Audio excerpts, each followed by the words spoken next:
जय हिंद मित्रांनो, आपल्या टिप चॅनलवर मी सर्वांचं मनापासून स्वागत करत आहे। आजच्या या व्हिडिओच्या माध्यमातून आपण पवित्र पोर्टलवर सेल्फ सर्टिफिकेशन करण्याची प्रक्रिया सुरू आहे। आता बऱ्याच उमेदवारांनी आपला फॉर्म सेल्फ सर्टिफाई करून दिलेला आहे।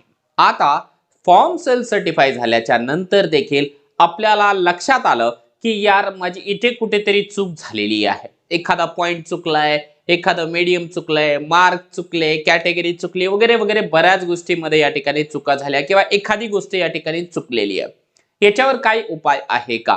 फॉर्म सेल्फ सर्टिफाई झाल्यावर त्याला परत आपल्याला एडिट करता येतं का?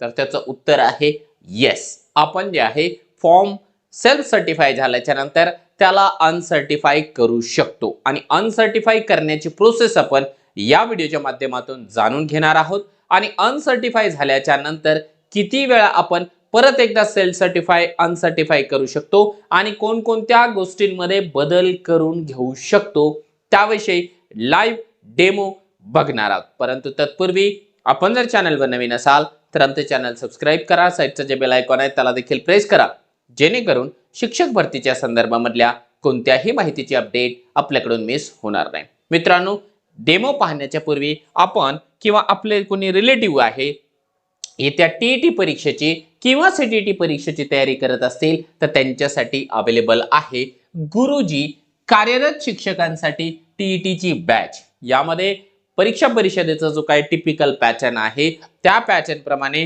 पेपर 1 असेल, पेपर 2 असेल, याकरिता आवश्यक असलेले सगळे विषय डेली रेग्युलर स्वरूपामध्ये शिकवले जाणार आहेत। पीडीएफ नोट्स आहे, टेस्ट सिरीज आहे, या सगळ्या बाबी मिळणारच। याच्यासोबतच या ठिकाणी जे आहे पीवायक्यू टेस्ट व्हिडिओ सोल्युशनची पूर्ण बॅच फ्री आहे, टेस्ट सिरीज आहे, सीटीईटीची जी पीवायक्यूची व्हिडिओ सोल्युशन बॅच आहे ती फ्री मध्ये मिळते आहे आणि सीटीईटीची कंप्लीट रेकॉर्डेड बॅच देखील फ्री मध्ये मिळत आहे। हा एक खूप चांगला चान्स आहे आपल्या सर्वांना या ठिकाणी टीईटी आणि सीटीईटीची एकत्रित तयारी करण्याकरिता। यासाठी आपल्याला काय करायचं आहे? आपल्याला एकच काम करायचं आहे, प्ले स्टोअरला जायचं आणि प्ले स्टोअरला जाऊन या ठिकाणी मास्टर टीचर नावाचं ऍप्लिकेशन डाउनलोड करायचं। सीटीईटीची वेगळी जर आपल्याला बॅच हवी असेल तर वेगळी देखील बॅच आपल्यासाठी या ठिकाणी अवेलेबल आहे, त्या बॅचला देखील आपण जॉईन करू शकता। त्यासाठी देखील आपल्याला मास्टर टीचर हेच ऍप्लिकेशन डाउनलोड करून घ्यावं लागणार आहे। आता आपण येऊया आपल्या मूळ मुद्द्याकडे। पहिली महत्त्वाची गोष्ट आहे, फॉर्म चुकलाय माझा, सेल्फ सर्टिफाय झाल्याच्या नंतर लक्षात आलेला आहे, मग मला आता काही चेंजेस करता येतात का? त्याचं उत्तर आहे येस, तुम्हाला फॉर्म मध्ये बदल घडवून आणता येतो। दुसरा मुद्दा की यार किती वेळा करता येतं? परत मी जे आहे अनसर्टिफाय केलं, परत जी काही चूक झाली होती ती दुरुस्त केली आणि सर्टिफाय करून दिलं, परंतु काही दिवसानंतर किंवा थोड्या वेळानंतर मला लक्षात आलं की यार आणखीन जे आहे याच्यामध्ये एक चूक आहे, आणखी करता येतं का? तर आणखीनही करता येतं। सध्या जेवढी माझ्याकडे माहिती आहे तर त्या माहितीप्रमाणे आपण 3 वेळेस जे आहे सर्टिफाय अनसर्टिफाय करू शकतो। परंतु सर्वांना हात जोडून या ठिकाणी रिक्वेस्ट असेल की एकदाच सर्वांनी करावे, म्हणजे एकदा सर्टिफाय केलं परत अनसर्टिफाय करण्याची वेळ या ठिकाणी येऊ नये, एवढं बारकाईने प्रत्येक पॉइंट टू पॉइंट आपण लक्ष द्यावं। कारण हा काही खेळ नाहीये की सर्टिफाय अनसर्टिफाय आपण खेळत राहू। यासाठी आपल्याला काय करावं लागणार आहे त्याचा आपण लाईव्ह डेमो या ठिकाणी बघूया।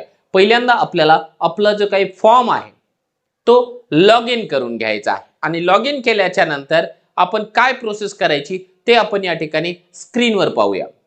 बघा मित्रांनो, आपण या ठिकाणी जे आहे आपला फॉर्म लॉग इन करून घेतलेला आहे। आता लॉग इन केल्यानंतर हा आपला पहिला पेज आहे, पहिला इंटरफेस आहे। या ठिकाणी तुम्हाला ग्रीन मध्ये दिसत आहे ऍप्लिकेशन फॉर्मचं जे स्टेटस आहे सेल्फ सर्टिफाय। आता या ठिकाणी सेल्फ सर्टिफाय झालेला आहे, बाकी डेटा तर तुम्हाला माहिती आहे, बाकी एक्स्ट्रा माहिती तुम्हाला देण्याची या ठिकाणी आवश्यकता नाही। आता अनसर्टिफाय करण्यासाठी नेमकं काय करायचं आहे?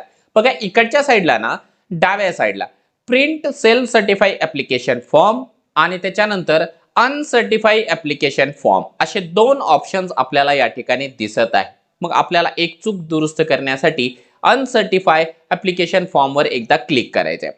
फॉर्मवर एकदा क्लिक केलं की अशा प्रकारे आपल्या समोर जे आहे डबल आपला फॉर्म ओपन होतो। फॉर्म ओपन झाल्यानंतर याला स्क्रोल करायचं, स्क्रोल केल्यानंतर सर्वात शेवटी इकडे यायचं आहे। सर्वात शेवटी इकडे आल्यानंतर हे बघा, इथे डिक्लेरेशन आहे आणि या ठिकाणी एक चेक बॉक्स आहे, त्याला आपल्याला चेक करायचं, टिक करायचं आणि या ठिकाणी खाली लिहून दिलेलं आहे अनसर्टिफाईड ऍप्लिकेशन फॉर्म. या ठिकाणी जे काही दिलेलं आहे अनसर्टिफाईवर त्याला आपल्याला क्लिक करायचं. त्याला क्लिक केल्यानंतर आपल्याला या ठिकाणी एकदा नवीन नोटिफिकेशन आलेली पाहायला मिळते आहे.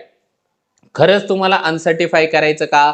यानंतर जर का तुम्ही सर्टिफाय केलं नाही तर मग तुम्ही भरतीमधून बाद होणार वगैरे वगैरे 2-4 गोष्टी ते लिहिलेलं आहे. आपल्याला अनसर्टिफाय करायचंच आहे, आपण ठरवलेलंच आहे. मग आपण या ठिकाणी येस वर क्लिक करणार. येस वर क्लिक केल्याच्या नंतर आपल्याला या ठिकाणी आपला जो काही रजिस्टर मोबाईल नंबर आहे त्याच्यावरती ओटीपी येणार आणि इथला जो काही कॅप्चा आहे तो कॅप्चा टाकून आपण व्हेरीफाय ओटीपी वर क्लिक करणार.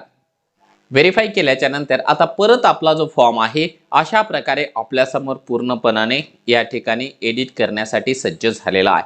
आता तुमचा प्रश्न असेल की यार अनसर्टिफाय केलेला आहे, मला काय काय एडिट करता येतं?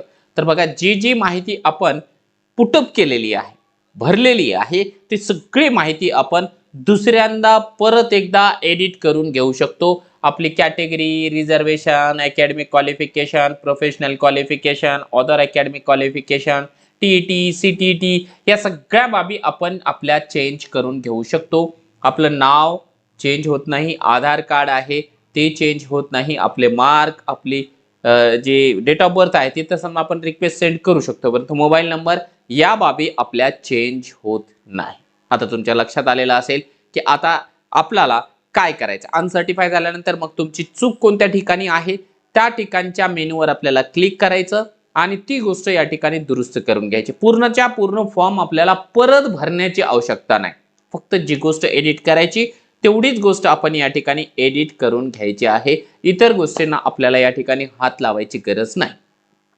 परंतु सर्वात जास्त महत्वाचं जर का काही असेल तर ते आहे परत एकदा आपल्याला चूक दुरुस्त झाल्यानंतर सेल्फ सर्टिफाय करून घ्यावं लागणार आहे. त्यासाठी इकडे सर्वात खाली स्क्रोल करायचं. परत एकदा इथे डिक्लेरेशन आहे, डिक्लेरेशनच्या नंतर इथे चेक बॉक्स आहे, त्याला चेक बॉक्सला टिक करायचं. सेल्फ सर्टिफिकेशन फॉर्म याच्यावरती आपल्याला टिक करायचं आहे आणि टिक केल्याच्या नंतर परत एकदा ओटीपी टाकायचा आणि ओटीपी टाकल्याच्या नंतर जे आहे आपला फॉर्म परत एकदा सेल्फ सर्टिफाय करून घ्यायचा आहे. आणि सेल्फ सर्टिफाय झाल्याच्या नंतर या ठिकाणी जे आहे परत एकदा आपली जी काही कॉपी आहे, पीडीएफ आहे, डाउनलोड करून घ्यायची आहे आणि त्याच्यावर व्यवस्थितपणाने आपल्याला पाहून घ्यायचं की आपली चूक दुरुस्त झाली किंवा नाही. अशा प्रकारे आपल्याला फॉर्म अनसर्टिफाय करून परत एकदा सर्टिफाय करता येतो.